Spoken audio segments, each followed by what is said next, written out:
Hello lovelies and welcome to today's video, which is about being a grunge grandma. See, it says grandma and I'm all grungy.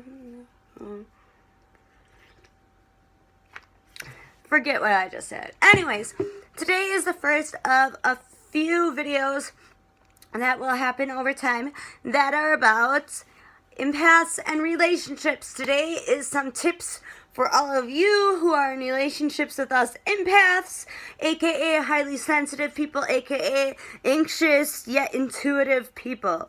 So, number one, our intuition is usually correct.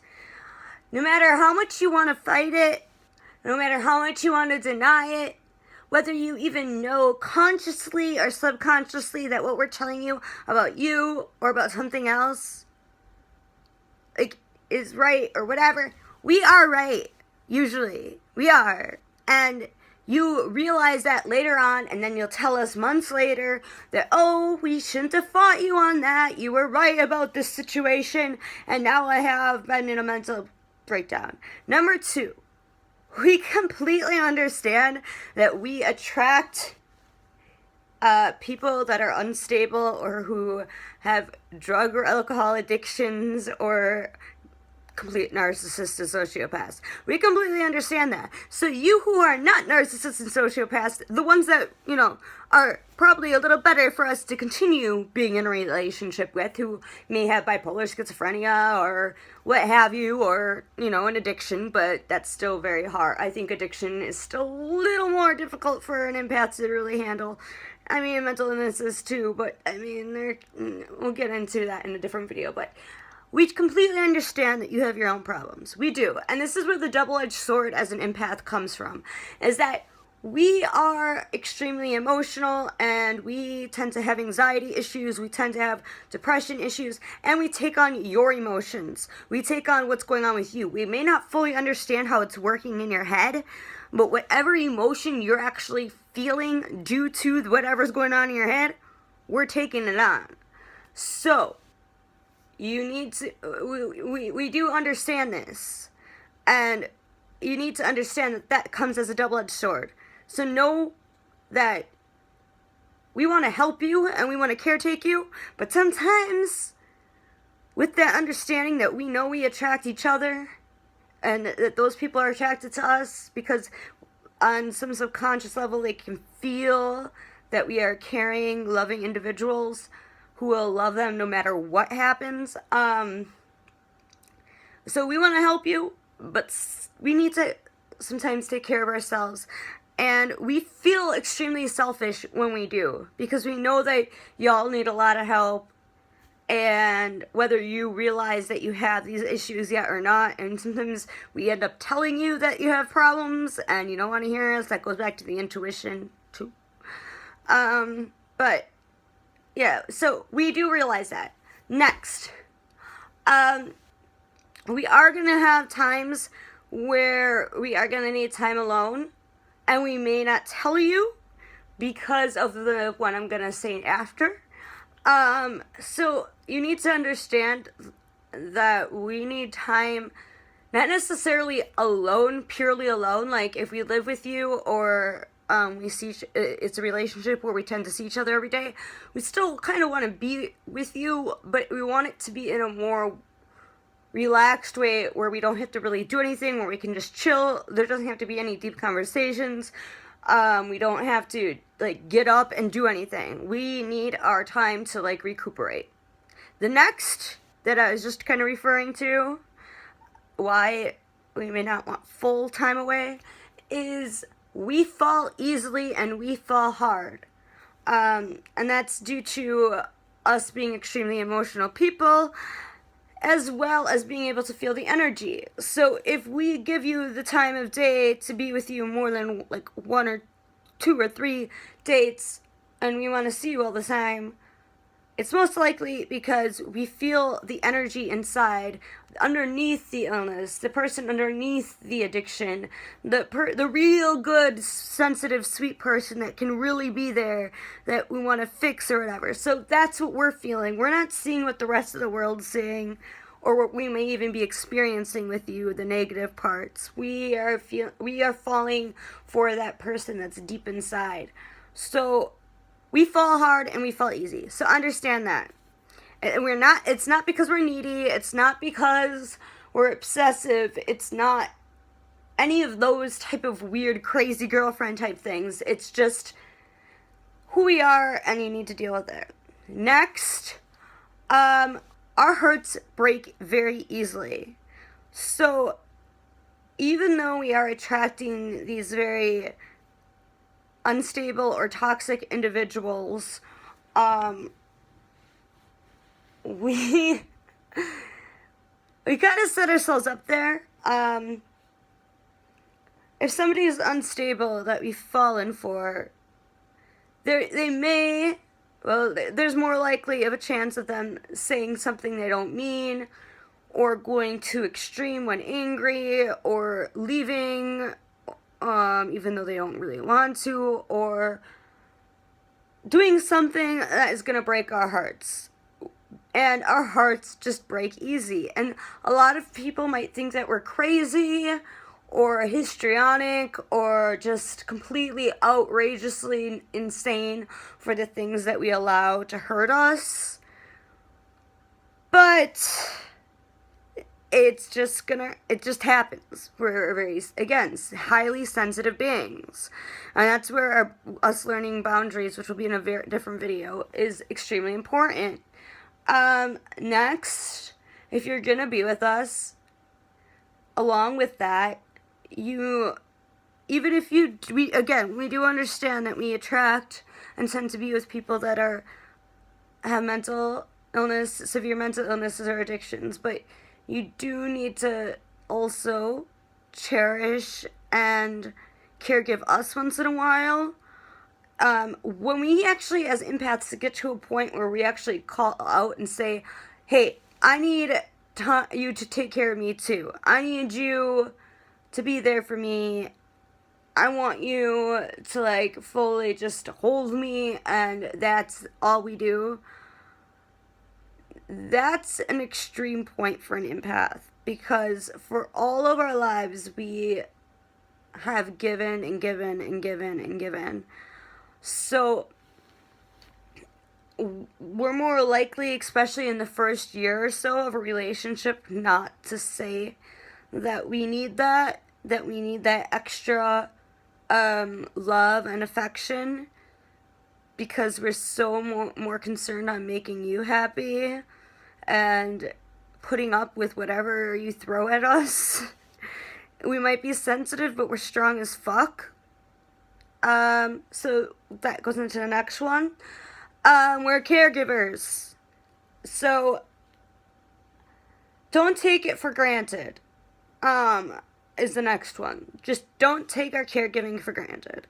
Now, if you're a narcissist or sociopath and you're with us, I mean, that's the reason you're with us, is because you can treat us like shit and just get away with it. And we'll just deal with it. And you're never going to change, and you're never even going to try and get help, and we're just going to keep trying to fix you and all that good stuff. So understand we're caregivers. Tell us if we're having problems creating boundaries. You create the boundary, which might be hard for you as somebody that may have a mental illness or be an addict or recovering addict or whatever. And say, okay, I know you tend to be a mothering or fathering type figure. I know that you want to help me. I know that you care about me. But this I have to take on myself. You need to focus on you. Because even though sometimes we'll say, oh, I need to focus on myself. Oh, I need to do this for me. Oh, it's time for me to become more independent. And we do become more independent, but at the same time, in the back of our minds, we're still constantly thinking about caretaking the other person. And we feel very selfish and guilty about it, even if we don't actually put it out there and say it. We're not going to say it. We might, but we're probably not going to, because then we'll feel even more guilty that we made you feel guilty, and it's a whole big thing. So, yeah, realize that even though we're caregivers, we need to caregive ourselves too. Like, that's one of our biggest problems as empaths, is we give so much out that we either don't get it enough back in return from you, which is why we get so sensitive, and where the next one's going to come in. We can get controlling. Not controlling in the sense of what most people think in relationships, but a very unique kind of controlling, which is when we get fed up. So, again, we fall easy, all that, and in the beginning we'll do all these romantic things. We'll do all these things to show you how much we love you. We'll post tons of Facebook statuses. We'll post tons of pictures of us. Everything is about the relationship. It's very, number one, everything to us. And if we don't get anything in return, and this has been happening to us for years upon years, younger empaths may not get to this point, because I sure as hell didn't until I was 25, that I started actually getting a little more. I could see where the demanding side started coming out a little more. We might start being like, okay, I've done this for you, and you've promised that you're going to do this for me. And that's where it really, really gets to a point, is when you promise, without us even asking, when you promise that you're going to get a Christmas gift, or you're going to plan a certain thing.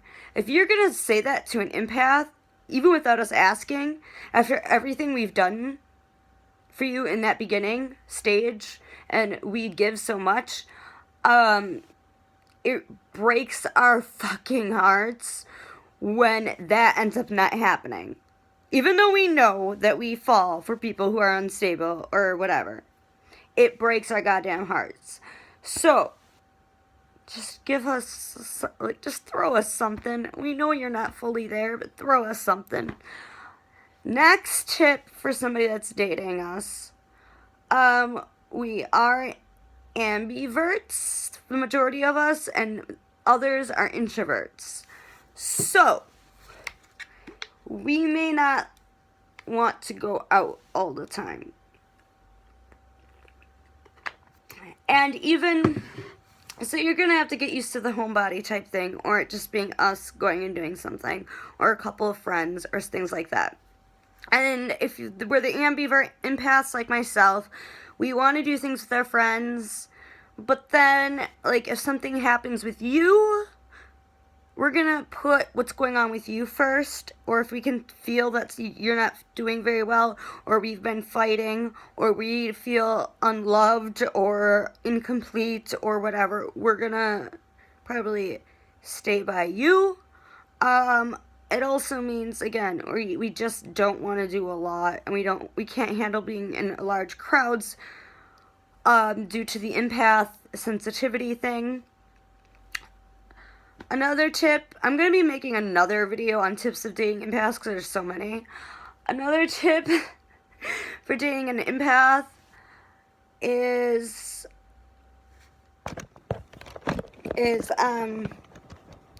don't cast your insecurities on us. We can feel them already. Don't think we don't know. Even if you can't admit to them, we already know. Don't cast them on us. We can't handle it. We have so much of our own stuff boiling inside, and we know that you have your own stuff. Again, I'm not going to keep repeating that we attract unstable people. We as empaths have to accept that. But do not put them on us.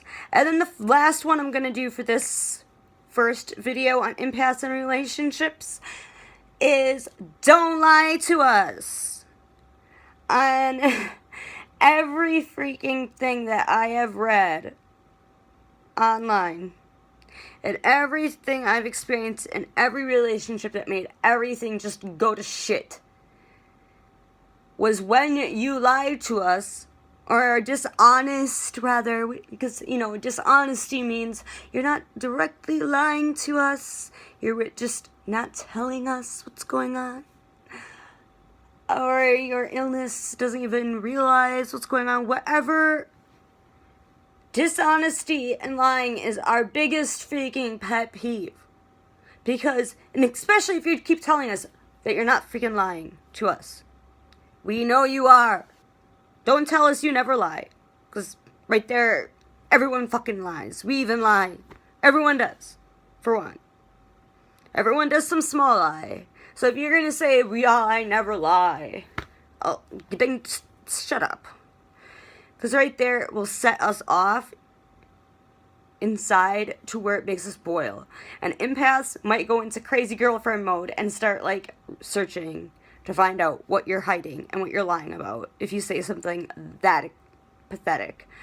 Especially if we already feel like there's something that we don't know. Because we will feel, and here's the problem with us, and where a lot of fights and relationships come from, and so this is where we need you to be understanding, is we can feel that something is wrong in the relationship. We can feel that something's wrong with, in general, and we can feel if you're not being truthful with us. When it comes to, we can feel that something's wrong in general. Sometimes we get hazy when it comes to our own relationship versus the outside world. Like the outside world, we could be spot on, but when it comes to our own lives, we sometimes get a little hazy or cloudy. And we don't know if it's that you're not okay, or you're not okay with us, or something's not right in our relationship, or you're going back to an old behavior, or just you have a pet peeve with us. We don't know. So we need complete honesty and communication at all times. So that's the biggest one to me. Like with my own personal life, I'll give an example. Like, well, not an example of a situation, but of how it affects me. Dishonesty. I could be with somebody who has so many mental problems, and I throw away every friend. I throw away or risk all my family, everything, just to be with them, no matter what they do to me, whether it be whatever. And I'm still an independent woman and strong woman on my own, and I think it's strong that I stay and support, because I understand that this person could have an illness. But the thing that will stay with me that builds up resentment is not necessarily the emotional abuse that may come with somebody's that were with illness, though that does go back to breaking our hearts. Like, our hearts get broken very easily, so we might get repeatedly brokenhearted. And violence, we might talk about it, but it's not gonna stay with us and build resentment. What's going to build resentment for an empath the most, especially from my own experience, is dishonesty. And then the second one is not giving us the same amount of love and affection to refill all the love that we're giving you. Even if you, because of your mental state or what you're going through as an addict or whatever your issue is, don't realize that we're doing so much for you. We really are. We are putting out a lot just being there and not leaving you after a lot of things, as for being an empath, because we are so sensitive. Like, this stuff and all the stuff that you do to us might affect us 10 times more than it affects a normal person. So you need to help refill that heart chakra by giving us love and admiration, and that's why we might come off as needy. And this is just my last words. Final word, as Jerry Springer used to say. But that might be why we come off needy or controlling also, is that we are, like my Facebook picture, or how do I look today, or just wanting a thank you for something that we did that you might not even realize is a big issue for us or for you. Like, it might not be a big issue to you, or you might not even have noticed that we did it. Like, buying a new bedspread or something so that it's special for us. Just something small. So, yeah. That's not us trying to be asshole, bitchy, control freaks. And not all empaths do it. But some do. Or we do other anxious type things where we feel neglected very easy. And that's my final words on that. So, in November, I will do one more video. Like, I'll do a video each month on Empaths and Relationships. Hopefully I won't ramble and I'll have it more listed out. But I thought it would be a little better coming straight from, like, my heart. So, yeah. Those are some tips for dating an empath. They also are tips for dating someone who's anxious, tips for dating somebody who has PTSD or some type of thing that makes them extra sensitive. So, as to usual, like the video if you liked it. Subscribe to my channel. Follow me on Instagram. And, like my Facebook business page, which is associated with the YouTube channel, because I also, post things on that. Subscribe to my newsletter, but most importantly, subscribe to my channel, and I love you all, and have a great next couple days, and there'll be a video coming soon, concerning Goddess Warrior Land. Alright, love you all. See you soon. Subscribe and like.